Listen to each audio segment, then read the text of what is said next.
All right, so here we go with kind of our introduction to the Great Depression. We're going to first talk about from Chapter 30 the causes of the Great Depression. Our essential question is what caused the most severe economic crisis in American history, and hopefully we can answer that with taking a look at some of these slides here that we have in this PowerPoint. So first we'll take a quick look at some of our vocab terms. We've got Black Tuesday. This is the day that the economic collapse began ultimately with the stock market crash of October 29, 1929. The stock market crash is when people sell all of their stocks at once and nobody really is buying any stocks, and this really was the initiator of the Great Depression. Not the only factor, but really the thing that kind of tipped it off. We've got one term, buying on margin. This is when people are borrowing money to buy more stock than they can afford, and what this does is this gives them the hopes of making money quick and making greater profits, but we'll see how this contributes to the Great Depression. We've got overproduction and underconsumption. Overproduction is a situation when more goods are being produced than people can buy, and then we've got underconsumption. This is a time when people are just simply buying fewer goods than the economy is producing. So we've got factories that have large inventories, and then we've got people that simply aren't buying things. And then we've got the Hawley-Smoot Tariff Act. This is a law passed by Congress to raise tariffs on imported goods. While the intentions were good, and that was to protect U.S. businesses, we'll see here how that contributes to the Great Depression. In the first couple of sections here, we're going to talk about what happens with the stock market and a couple terms that we need to know. When you buy stock in a company, what you're doing ultimately is you're becoming part owner, and they take the money that you're investing in that company and they put it into the company in order to hopefully make greater profits. And what we've got here is we've got two terms that we need to think about. If you take a look at a couple of things in the middle here, we've got the Dow Jones Industrial average between 1921 and 1932. This trend that we see of a market that is heading upward is what we would call a bull market. A bull market is when the stock market on average is going up, okay? So it's a steady rise in stock prices. And then we see on October 29, 1929, this plunge in the stock market, and it tries to recover, but the overall trend we see happening in the early 1930s is what we would call a bear market, and that's when there's a steady decrease in stock prices. So we've got this what we would call speculative boom, and this leads to the stock market crash. One of the terms we need to know is this idea of buying on margin, and this is when people, brokers, stockbrokers, the people selling people's stocks would lend money to investors to buy more stock. So you take a look at it here. Somebody who's got $1,000 wants to buy some stock, and the broker says, hey, how about I give you $9,000? We buy $10,000 worth of stock, and we make that money back in no time in the stock market. And this is, becomes really a risky investment. And brokers, they were, the more stock they sell, the better off they are. So they're just happy to lend people this money to invest in the stock market. What this does is this easy borrowing encourages speculation or the making of risky investments with the hope of earning large profits. Now, in our yeehaw game, we got to think about these things. Buying on margin is very similar to purchasing the bonanza chips. You have to pay a little bit with the hope of a huge return, and that's what's going to happen. And then the question is that we have to think about, why would brokers do that? They kind of knew that it was a little underhanded in the possibilities of what could happen. So that would be something to think about here as we move forward. Then we've got the banking crisis. This would be another cause of the Great Depression. The stock market crash didn't just hurt those that were investing, it also hurt banks, because you have to think about where the brokers were getting the money to lend to investors, and of course they were getting that from banks.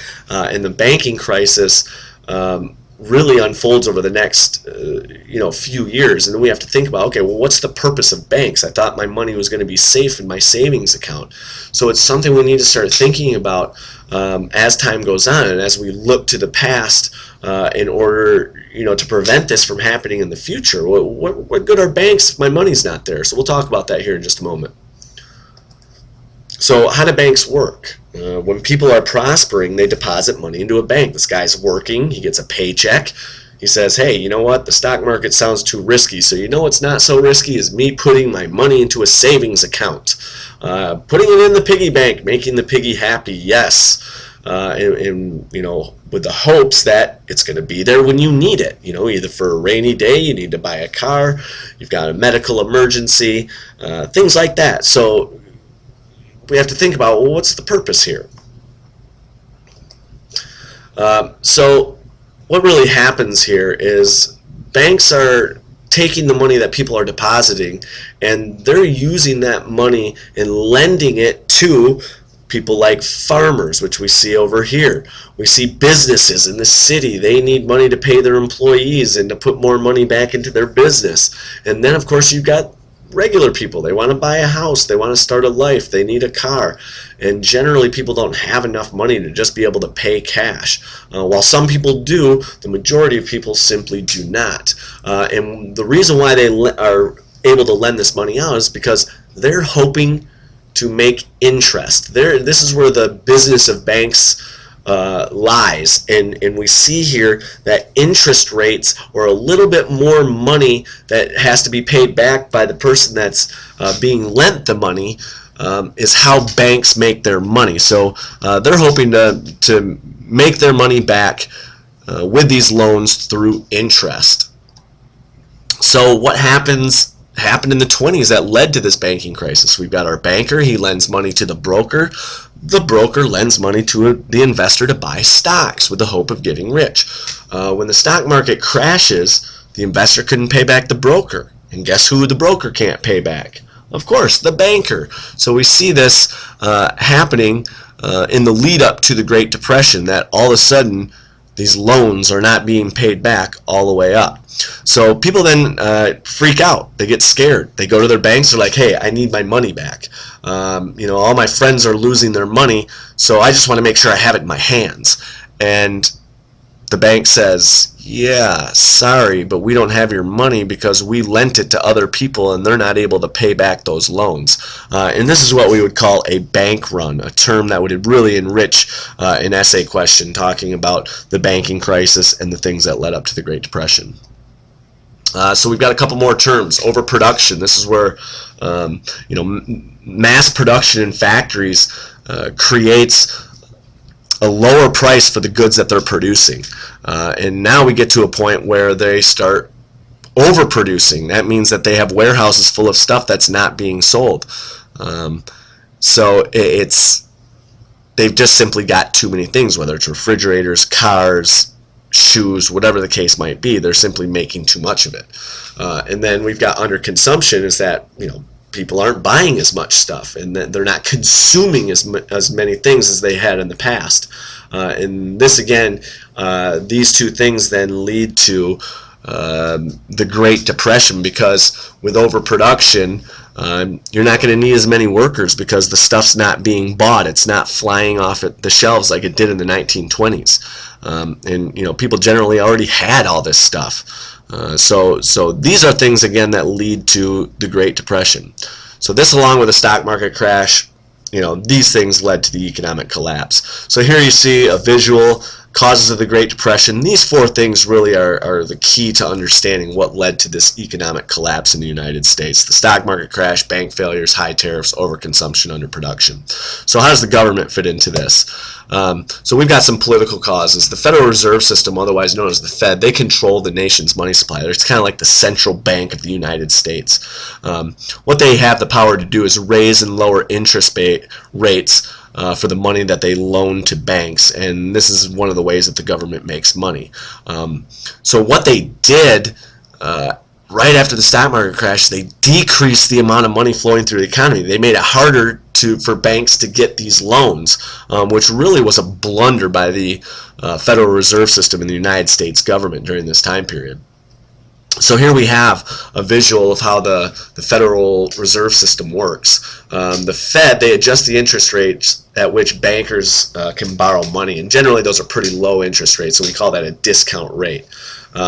Easy borrowing during the 1920s, that really kept money circulating throughout the United States and throughout our economy. So really it was a good thing on a certain level until, of course, people couldn't pay their bills. The Federal Reserve kept interest rates low in the 20s, which led to excessive borrowing. People simply took advantage of this system, the ability to borrow money without thinking of what the consequences might be. And then in 1931, the Fed says, well, what are we going to do? The economy's collapsing. Well, I know, let's raise the interest rate. Let's stop giving people the ability to borrow so much money. And what this did is it really had a negative effect, and it starves businesses of the money that they needed in order to maintain their day-to-day operations. So really they made the wrong choice here in order to try to fix what was going on in the economy. So we've got some social causes. The 1920s, people are just simply borrowing more money without thinking of the consequences of what might happen in the future. People are buying on margins. They want to get rich quick. They see their neighbor keeping up with the Joneses, as they say. It encourages this speculation, which is investing in risky stocks with the possibility that it's not going to work out. But they don't really think of that. They just see dollar signs, and unfortunately, for a lot of people, that wasn't the case. Some of the political causes, we talked about the Federal Reserve system. They keep interest rates low, they encourage excessive borrowing, and then they draw that back, and all of a sudden, boom, the economy becomes very sluggish and turns into what we know as the Great Depression. The excessive borrowing leads to bank runs. We talked about some of those things. It's when people go to the bank hoping to withdraw their savings, and after the first few people take all their money, the bank doesn't have any money, and so now banks have to close, and people are like, well, where's my money? And it's all gone, and then they can't pay their bills. Then we've got the Hawley-Smoot Tariff Act, another thing that the government did to hurt the economy. It hurts American businesses by starting a trade war with Europe. Europe needed this money to rebuild after World War I because they borrowed it all from the United States. But these tariffs made it difficult because they need to sell the stuff they're producing to the U.S. And when it becomes difficult to do that, then they can't pay back their loans. So European countries are like, okay, if you're going to put tariffs on our stuff, we're going to put tariffs on your stuff. And American businesses then were hurt by this Hawley-Smoot Tariff Act, because quite simply Europe said, if you're going to do it to us, we're going to do it to you. And then it had a very negative effect on American businesses. They simply couldn't sell their stuff to overseas markets. So we've got overproduction by factories. When that happens, they have to cut their labor force. That means people don't have jobs to be able to pay their bills. And of course we talked about underconsumption, and all of these things play together. But the big thing we need to know about that is when this happens to factories and businesses, they simply have to fire people or lay people off, and that's exactly what happened. They then don't have enough money to spend and save, and here we are with the domino effect that happens with all of these things. So there we have it. Causes of the Great Depression. Know it, love it, learn it.